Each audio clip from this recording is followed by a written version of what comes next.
In the dark shadows, in the white cold, fearlessly we search for knowledge new and old. We drink the strong spirits and read the ancient tomes. The order of the Abracast. We are the brave and the bold. The state and school authorities flounder in their own mire when they fail to recognize that many of our superstitions are condoned and taught within church and school, and which per se makes them perfect or the white art. But when practiced outside the church or school, makes them the black art. Let us talk about Halloween, the season when witches, vampire bats, black cats, and fantastics with their false faces and hideous makeup are abroad in all America. Where, if you please, do you see greater evidence of the survival of the idea of witches than in the grade schools of America? We received a number of very interesting comments from well-known Americans on the subject of science versus witches in the schools. Some are from physicians, professors, educators, writers, and just plain everyday citizens. The Abracast, occult, history, conspiracy, and violence.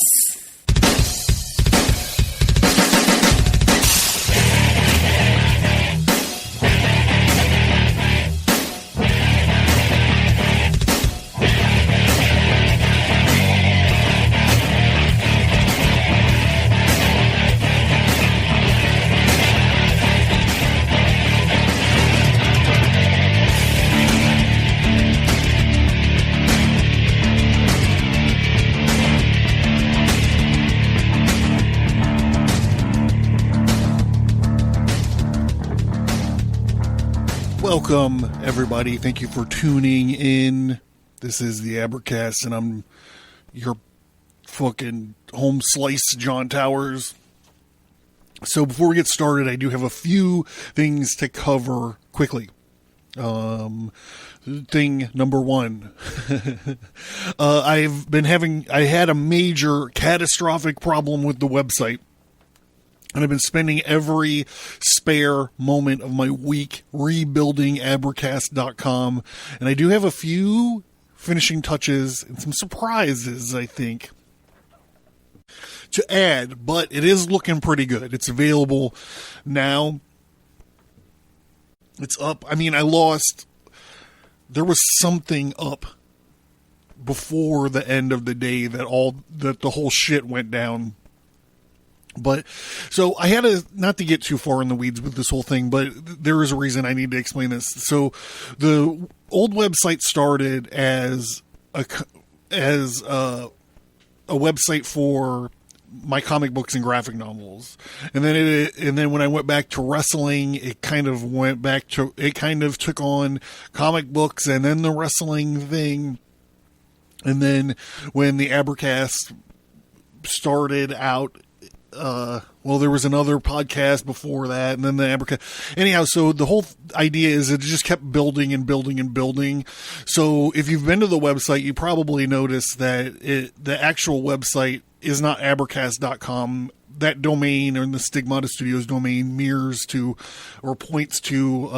pointed to another site. So if you got a link, it was like johnnyaxe.com/Abercast, some kind of nonsense like this. So that all is going away. So if you've been to the old site and you're going to the new site, you might want to get rid of your cookies or something, because it might just take you to the old dead site that was originally the Johnny Axe site. So this has been a long time coming, and if I didn't procrastinate on dealing with it, it would not have been a problem at all. But it's up now. It's looking pretty tight. Like I said, there are some things that I want to tweak and stuff. The other problem that I'm having is it's mixing the mailing list subscribers from the old website, and now it's got a new system of subscribers on the new website. I'm still dealing with it, but if you sign into the mailing list the old way, it'll still give you the link to the Fulgar Correspondentia archives and all the downloadable stuff for the new site. However, I'm going to have to figure out, I'm not going to go through all the old show notes and update the subscribe or the sign on to the mailing list links. I'm just going to have to figure out a way to deal with it. So if you're on the mailing list, there's a lot of you that are. Thank you very much. I appreciate it. I'm figuring out a way to deal with the mailing list fiasco at this moment. But the new mailing list stuff is there, and I'm not going to be able to provide the Fulgar Correspondentia archive and all of that stuff until I release the next mailing list. We'll have the new link for everybody involved, everyone that's already signed in to it. Like I said, it's long and complicated, but I feel like I need to address it because I had people signing on the old way today, and I'm like, Jesus. So I wound up sending out real personal emails to these people trying to explain this nonsense. Everyone probably thinks I'm crazy or whatever anyways. So there's no new t-shirt for this, but this episode we're going to be finishing up the Realness of Witchcraft in America by A. Monroe Aurand Jr. from 1942. We're finishing that up this evening, but the t-shirts that I've released for these, there's two of them that you could use, right? There's the Osculum Infame, the Blasphemous Kiss. You know what I'm talking about. And also the Satanic Goat Head, the classic Baphomet symbol that we released last week on the t-shirts. They're there. You can hit up the new abercast.com or stigmatastudios.com and check out the new website. And if it takes you to the old website, use an old browser or get rid of your cookies or do something. Hopefully it's not going to cause that big of a problem for most folks. But the t-shirt links to the t-shirt store, the t-shirt and stuff store is up. The links to the graphic novels, if you guys are interested in picking up some comics or graphic novels, those links are up now. And then the links to the tarot cards are up, and also the links for the Vessel of the Art. The Vessel of the Art shop link is up and running right now. So I'm real proud of the t-shirts. I'm real proud of all that stuff. Tarot cards, t-shirts, all that stuff. So that's there. The Fellowcraft episode for the Subscribe Star and Patreon people at the Fellowcraft level and up is live this month. It is the final. I believe it's the final. There might be one more. I found this great story about it, but there's a part, we'll just say is part 3 of the Count Saint Germain story is up there, and it's live. All the Patreon Subscribe Star stuff, there's not going to be any breakage in any of that. Let's see. So with the new website stuff, there's going to be some change. There's going to be some, I think, fun stuff that's going to be happening. But this whole thing has been like an emergency situation for me this week. So I'm just happy to have the website in some sort of presentable condition and having it up for the show this week. I mean, literally, I had to start from scratch. I did a lot of fucking crazy work. So, yeah. So check out if you've never been to the website, just check it out. I think it's pretty cool anyways. So, join me in thanking my Subscribe Star and Patreon people. Thank you guys, for the support. If you would like to support the show, there's many ways to do so. The Subscribe Star and the Patreon option, it works best for me. Here's to you guys. Thank you so much. All right, sorry that took so long. It was a lot of explaining to do. I mean, you have to admit it. All right, so we're going to get into this. Back into it. And so they celebrated pagan days in our public schools. October 31st, a fertile day for witches on Halloween. Teachers and parents encourage and children indulge in their whole hearts and minds in celebrating this event. Doubtless very few teachers, certainly not very many parents, and hardly any youngsters know anything about the feast they thus celebrate. Remember, this was written in 42. I think the cat's out of the bag on a lot of this stuff now. If it was originally a pagan rite, are we but little different, or can we throw it off next year and forget it forever? All of them go to no end of trouble to cut out black cats and witches, and by their fantastic dress mock a day that the educators have told us, well, they will banish from the schools. Well, why don't they? Some tell us the way it is celebrated today is just a mockery of the past. What is the point of it? Many of the silly things of today are mockeries of the past. In the midst of all this tomfoolery, there are some children who get notions about witches and superstitions, and they will never forget to the day of their dying. If they were never to hear of these things, they, when they arrive at manhood or womanhood, especially parenthood, would never need nor could they transmit these foolish ideas to their offspring. We have all too many games and friendly arguments started all in fun, ending in disaster. We have seen little tots scared almost stiff at fantastic false faces. What good can come from these festivals? Well, coming from my point of view, I mean, a lot of good can do from it. It's mischief making. That's good for the young red-blooded American. My favorite Halloweens were when I was in like the first or second or maybe even third year of high school, and we would go and beat up bag snatchers. So we'd catch the idiots snatching bag. I came from the wrong side of the tracks. We had bag snatchers. You might not know what a bag snatcher is. It's when you were more formidable and maybe a little faster than like littler kids who were out there. And also our parents didn't wander us around all the time. It's like, oh, you're going trick-or-treating? Okay. Try not to get abducted. And so we'd have thugs run around snatching little kids' bags. So we would go and we'd police up the situation. We'd take care of bag snatchers.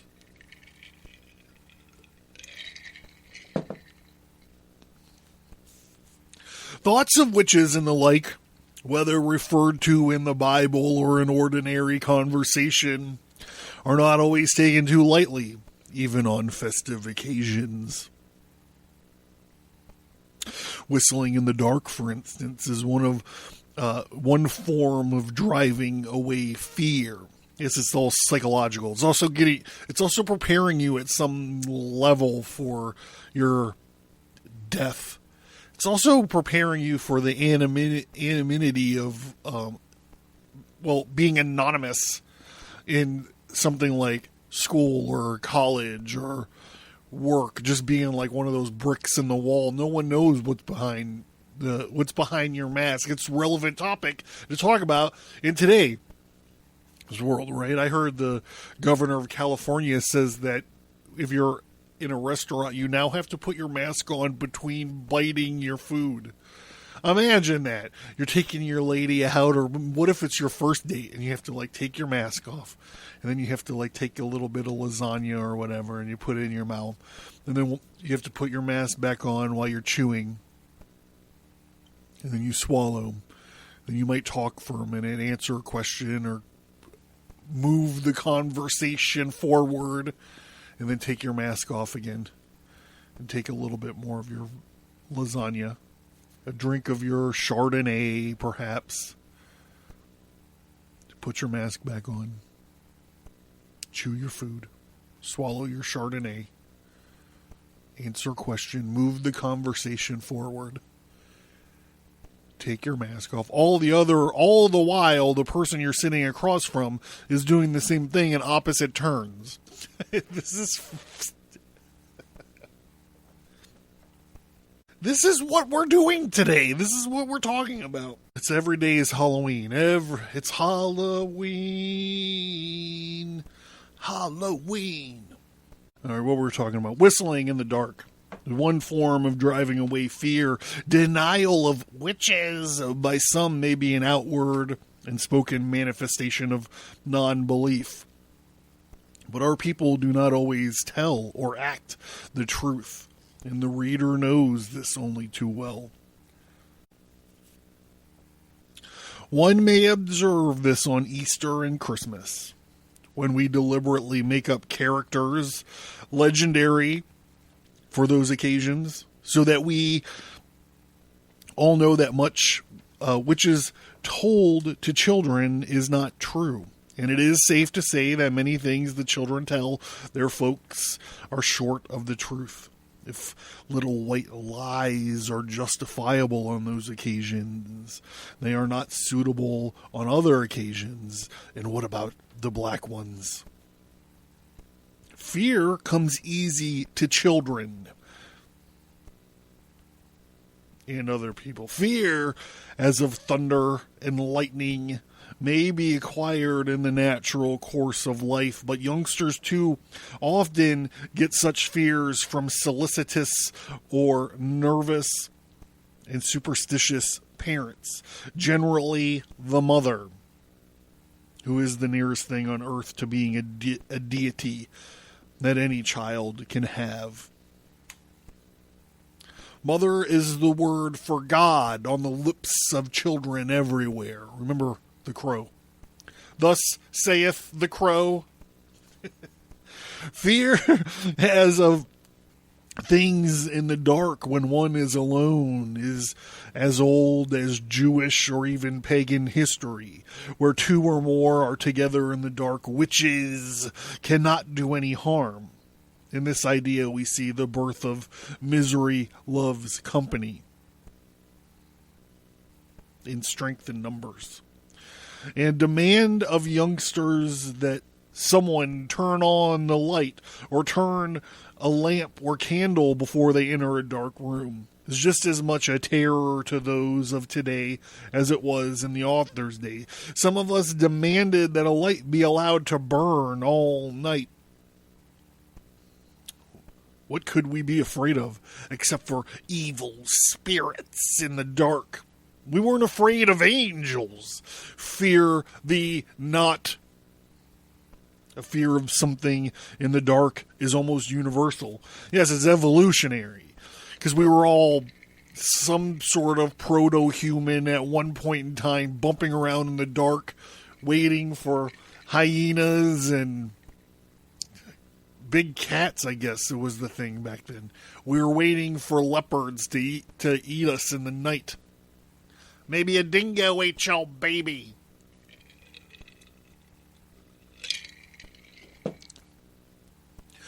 Modern Halloween witches, now witches in the flesh or in the spirit, were always out to do harm, or so it would appear.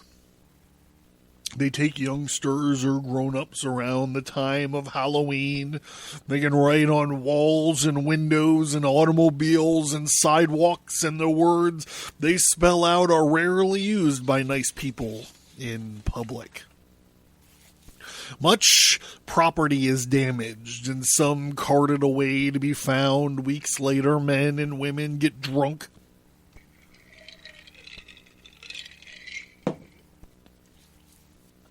and celebrate orgies, not unlike the eve of May Day in England and Scotland a century ago, or festivals in ancient Rome.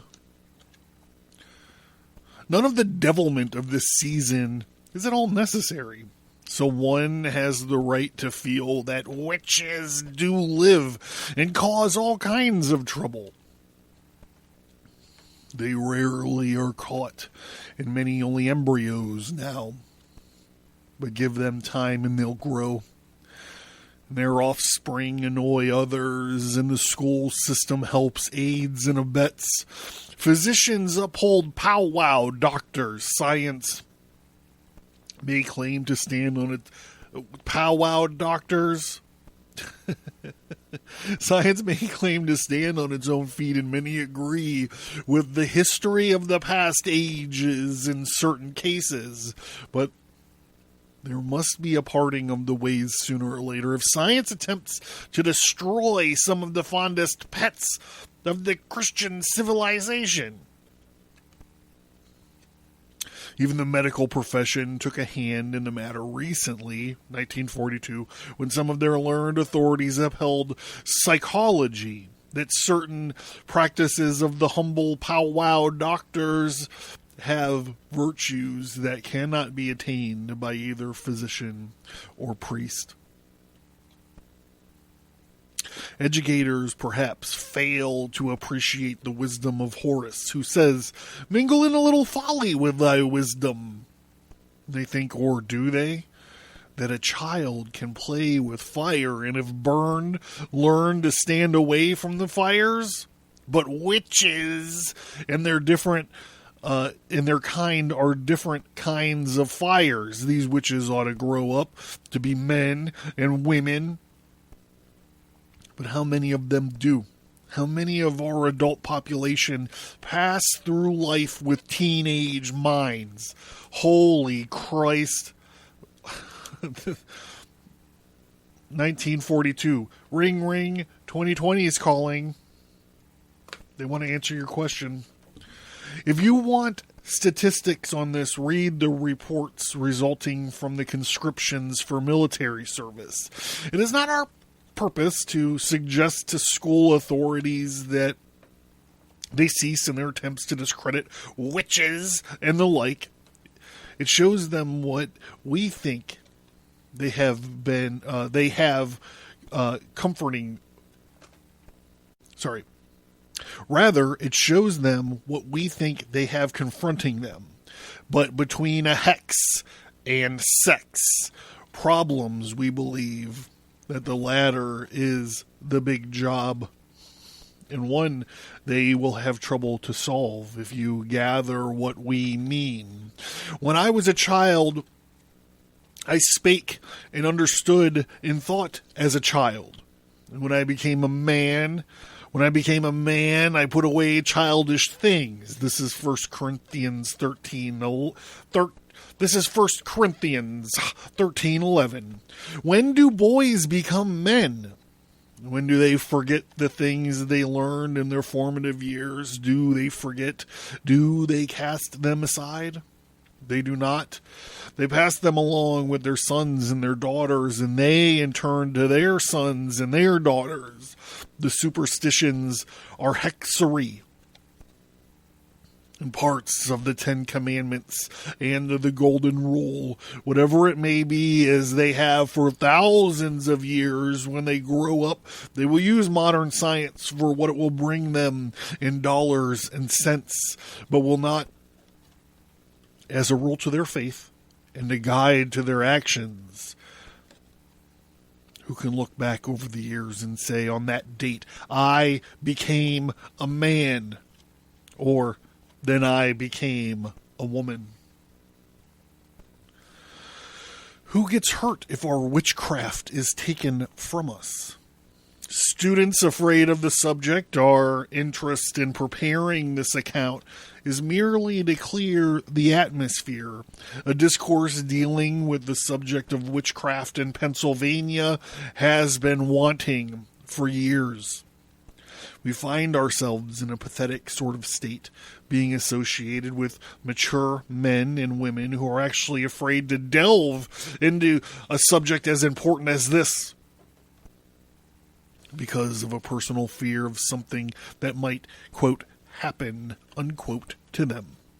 Conversation with many persons has borne out this conviction.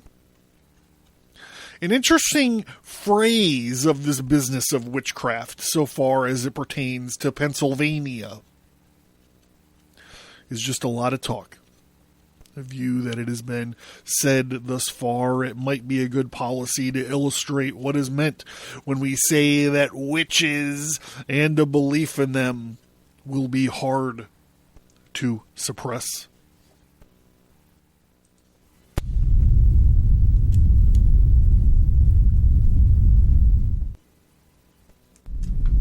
Learn more at abracast.com. Get bonus content by signing up for the mailing list. Get all that, plus many exclusive episodes by supporting the show at patreon.com or subscribestar.com. First, there is no law against a belief in witches or a practice of witchcraft, religious or civil. Second, if there was a law, it would at once acknowledge that which many seek to deny really exists. Witches, whether in the flesh, in the spirit, or merely in the mind. Are witches in those of the voodoo? We should not confound the witches with our forefathers brought to America with those under the control of the witch doctors and the voodoos in the half-civilized areas as in Africa or the islands of the Caribbean or the South Seas. I would like to say that these are the thoughts of A. Monroe Aurand Jr. This was written in 1942. It's called The Realness of Witchcraft in America.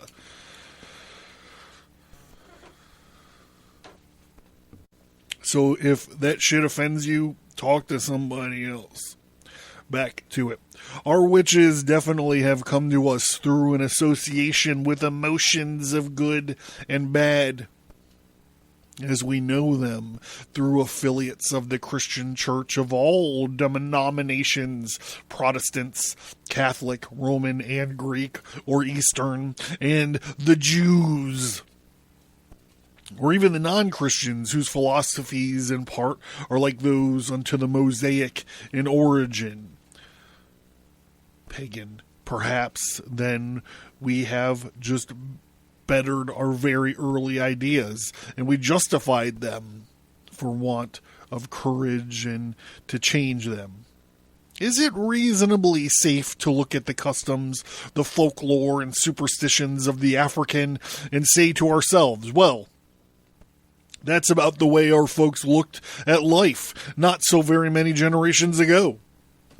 And yet, with all of this in mind, the witches of our time and of the past and of those half-civilized native of Africa, Asia, and the islands must have come from the same early pagan source. Therefore, we think it so strange that the Christian religion, of all religions, had given them any place at all.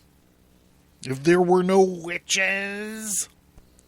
All this despite the effort to destroy all the books pertaining to the subject, as they tried to do at Ephesus.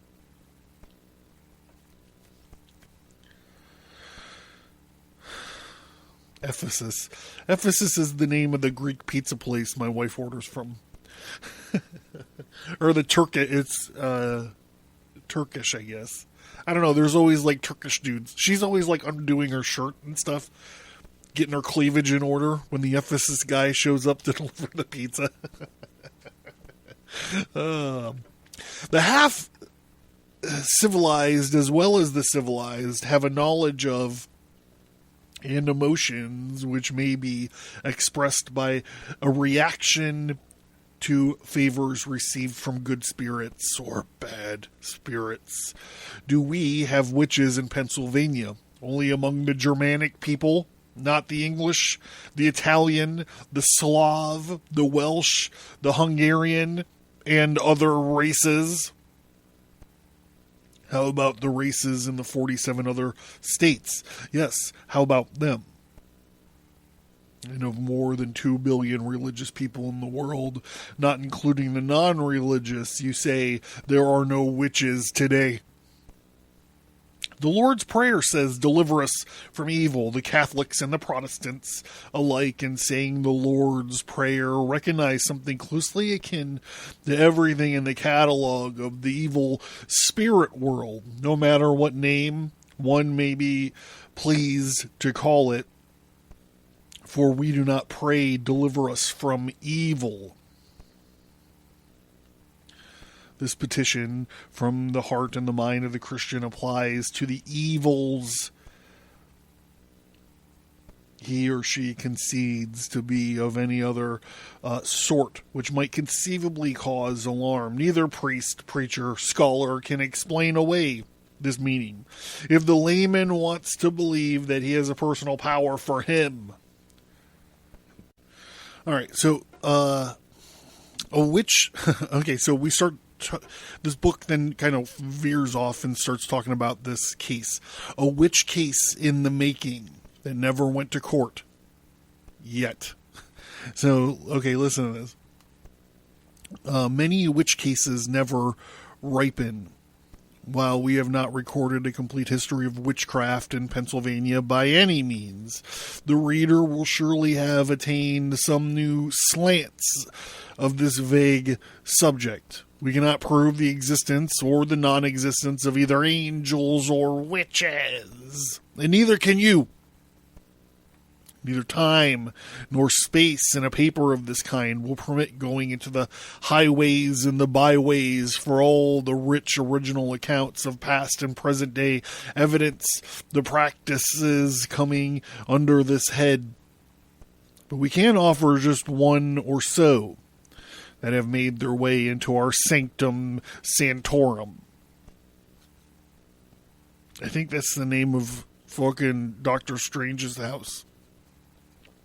Our prize is from Dauphin County. There is a Millersburg case. It is one of an old man who wanted to purchase a book, which he said would break the spell on me, claiming he already had several books which could be used to break spells, but none of them would work for him. And could we help him by providing the one he wanted? Since we write, publish, and sell books, it was a legitimate question. Perhaps we could, but first, what seemed to be the main trouble, we inquired. He told us that he was highly bewitched, that if she doesn't leave me alone, I'll kill the son of a blank. We dislike seeing any person killed for no valid reason, yet set forth worthy of death. So we inquired as to why would you want to kill someone, and who is it? We could get no more out of him than the information that some woman about a middle age was responsible for his bewitchment. We surmised that he was a bachelor and that he lived alone, which was subsequently confirmed. Further, we deduced that this old fellow had not had much of nature's mating privileges.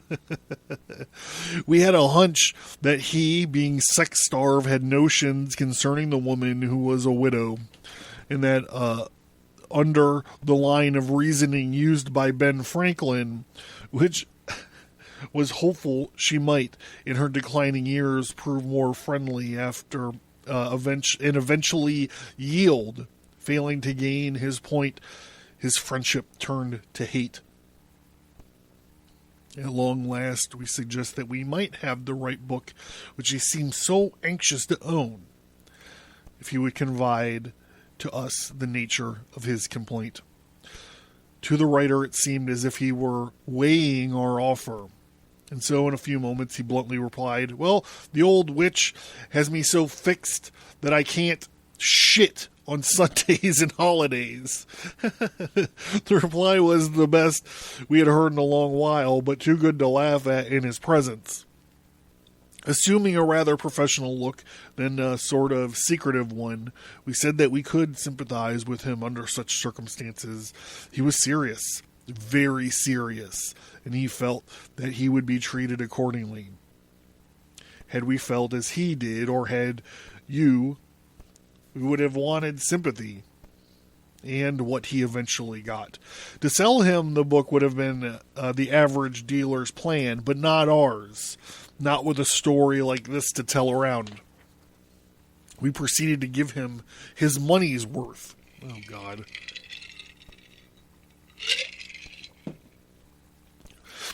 Without taking it from him, we made him a promise. In the event that we suggested a cure, he would never tell neither a doctor or a lawyer, since either or both might seek to prosecute us on the grounds of having violated the Medical Practices Act. Then we told him seriously that on Saturday nights before retiring, or on the night preceding a holiday, at which time he suspected this witch to cause him trouble, he should take an average-sized water glass and fill it within an inch of the top with castor oil, retire, and let the old witch do her damnedest, and to let nature take its course. We suspected that he was too old or too lazy to get much exercise. Then on Sundays and holidays, he just loafed, failing to induce the proper action. Thereupon, this sympathized and agreed with him and ordered the prescription accordingly. Up to this time, years later, we have neither heard of the witch murder or the upper end of Dauphin County, nor have we thus been prosecuted for violations of the Medical Practices Act. This case apparently was well attended to. Doctors tell us the dosage was about right. Lawyers just laugh about the matter. Judges, too, wink their eye and laugh out loud. Wherever we've told it, the public likes it, yet in spite of its humor, it's all too true. So there's this idea that's been creeping into a couple of our lines of research that I've been working on. So we've been doing this, A Realness and Witchcraft in America by A. Monroe Aurand Jr. And they talk a lot about Pennsylvania folklore and witchcraft. I happen to live, I'm not from Pennsylvania, but I've made it my home. And because of a Vessel of the Art supporter, and I were talking, Ryan and I were talking, we were talking about the 6th and 7th book of Moses. And here, just real quick, from Wikipedia of all places, the 6th and 7th book of Moses is an 18th or 19th century magical text written by a Moses and passed down as a hidden or lost book in the Hebrew Bible, self-described as the wonderful arts of the old Hebrews.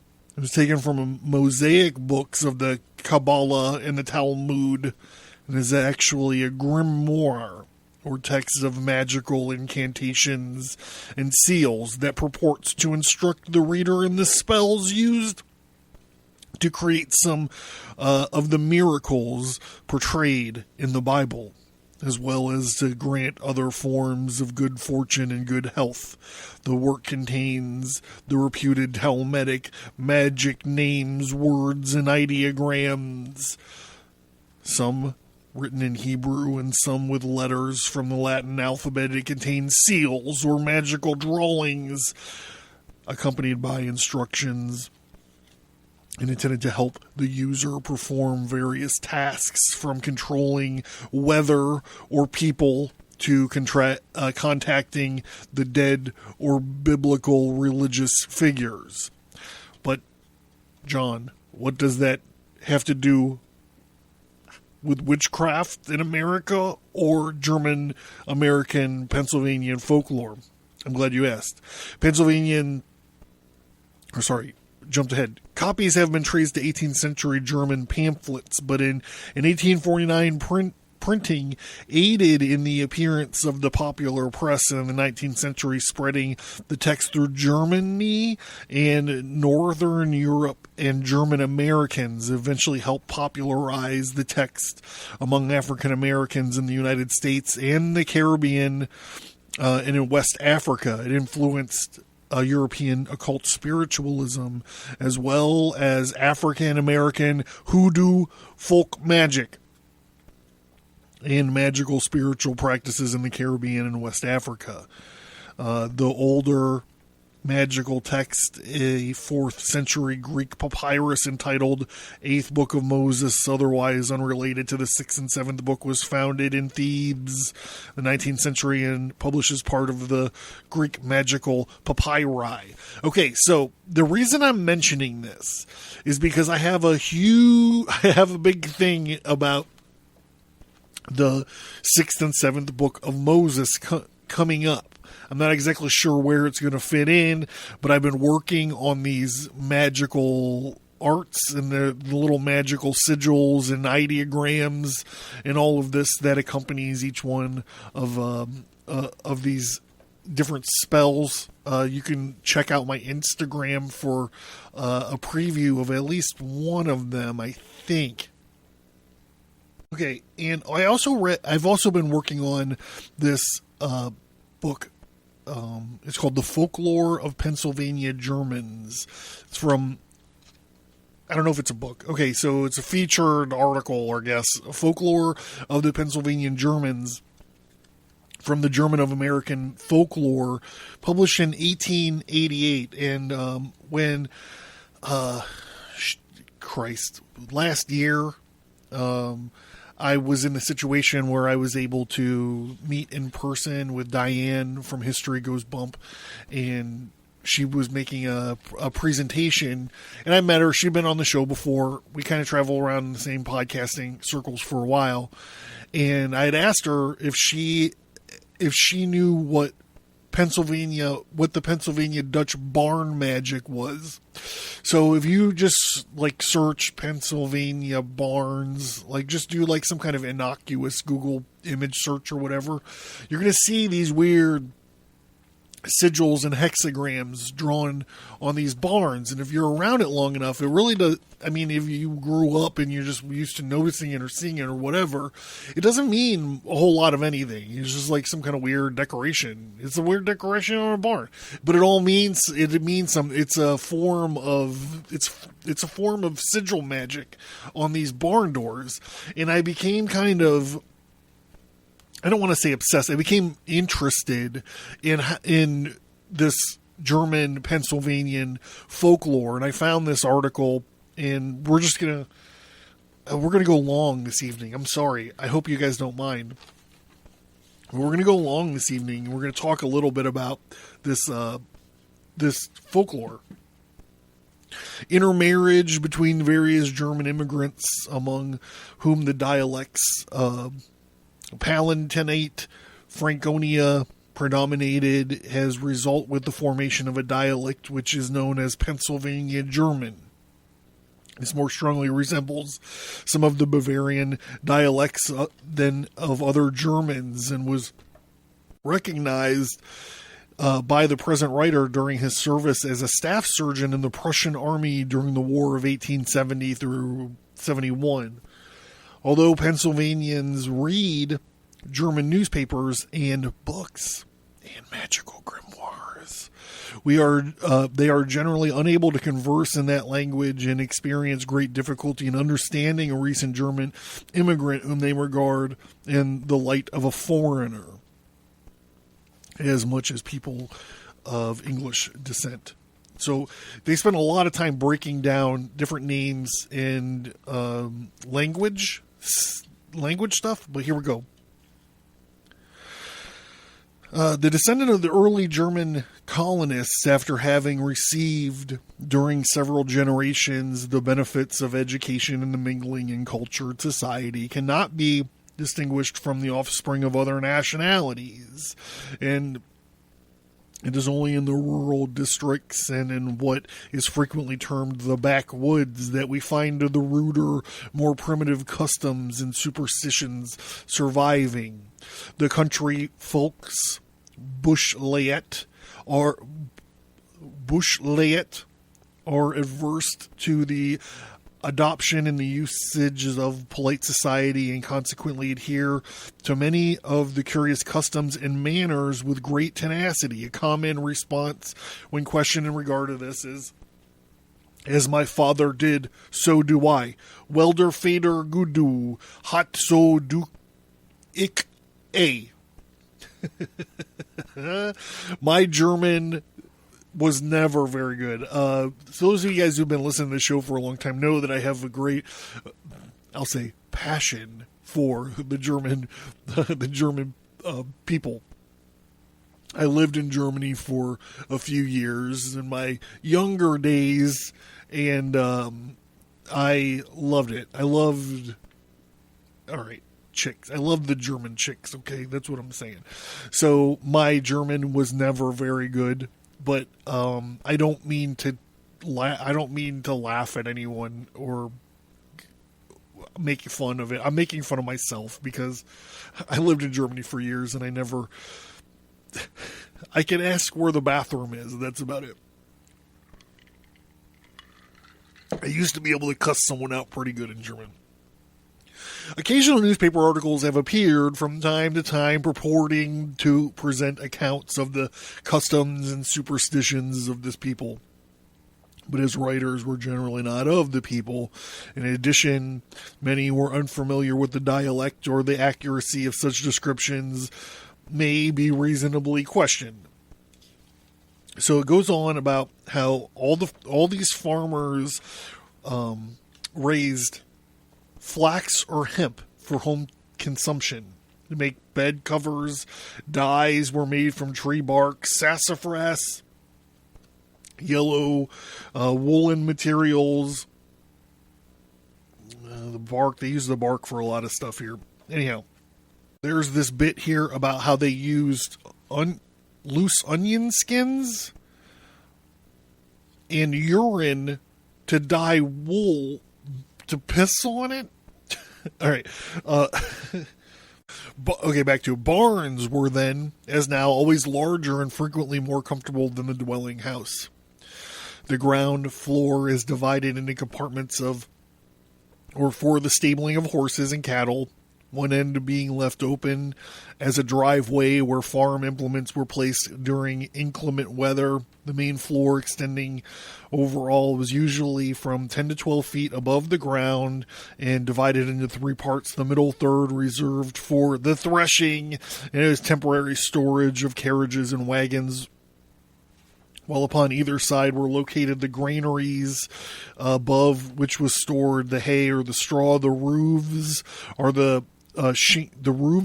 of shingle. According to old superstition, the shingles must be nailed on during the waning of the moon, or they will curl, tip, and split.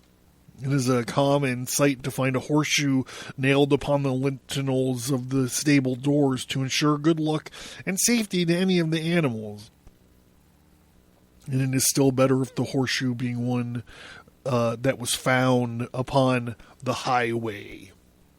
The writer is inclined to believe that this custom had its origin at a time more remote than the superstitions relating to the 13 at the table or the spilling of the salt. They both come from the New Testament. Last Supper, the 13 at the table, the spilling of the salt. Actually, the whole idea of 13th being a lucky number is from the Last Supper. Skipping ahead a little bit. That these practices and the later use of the horseshoe originated with the rite of Passover is probable. The blood upon the doorposts and upon the lintel, this is Exodus 12:7, formed the chief points of an arch.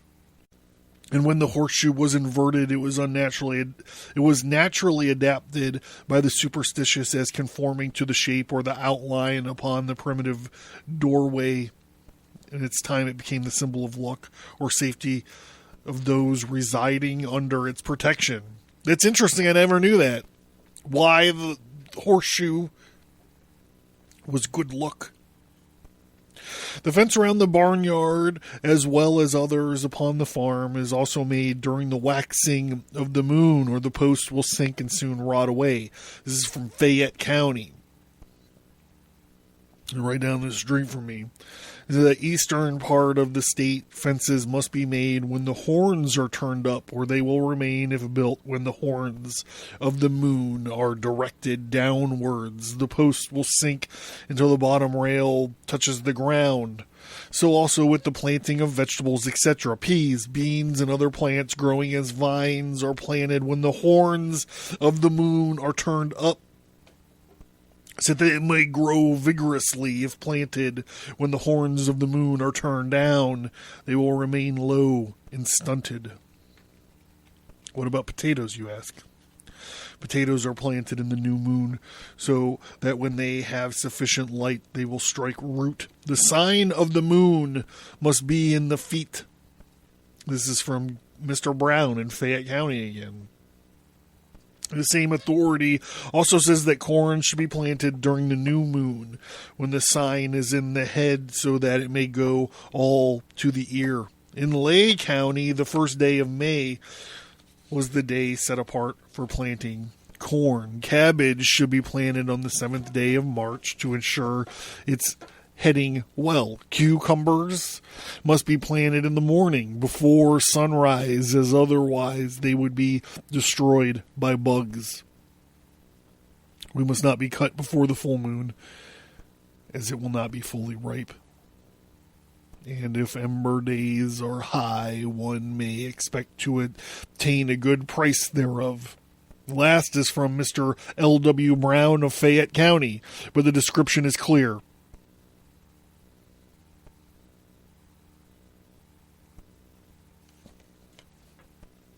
So, even though this folklore business is not specifically talking about witchcraft, you can see, like, in the 1880s, if someone was looking in on these people and seeing these superstitions or reasoning for their actions, like, I need to actually take note about this cucumber business, because this summer I made the fucking best pickles, bros. My God. Best pickles I ever had. I'm a pickle fiend.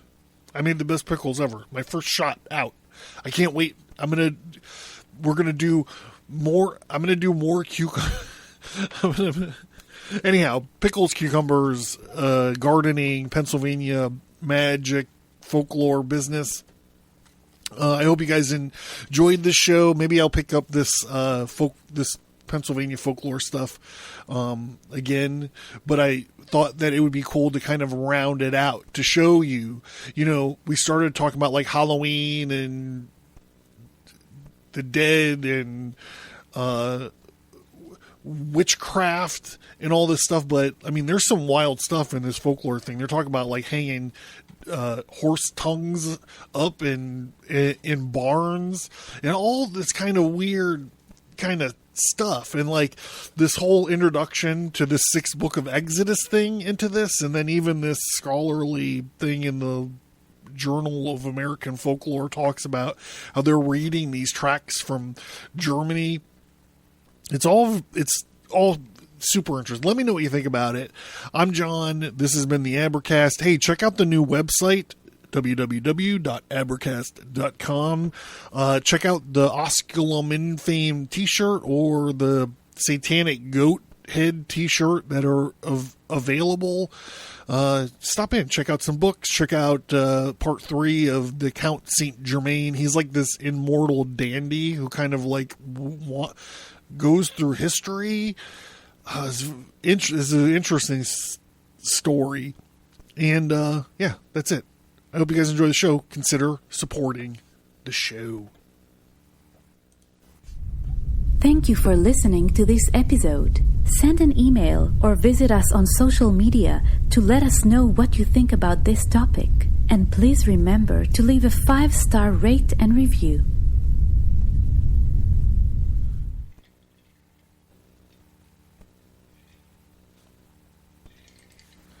Hey, did you learn something? Did you laugh? Supporting me is a way for you to be a part of the Abercast and ensure its growth and sustainability. It also means I can create a normal schedule for shows and bonus shows, as well as the exclusive Fellowcraft episodes. By supporting the show, you are not only a listener, but you are a part of the show. You supporting the show gives me a way to offer fun rewards as a thank you for showing your appreciation and support for our projects. Do you have an idea for a reward that you don't see? Let me know. My supporters are my partners.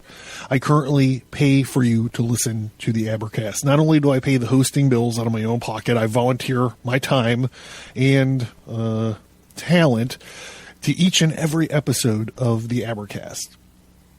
The price of books, the time and resources of reading and researching, the massive amounts of gin and tonic needed, the equipment it takes to record the shows, the time and resources it takes to create the bonus material, and the cost to maintain the internet presence. Is it worth your support?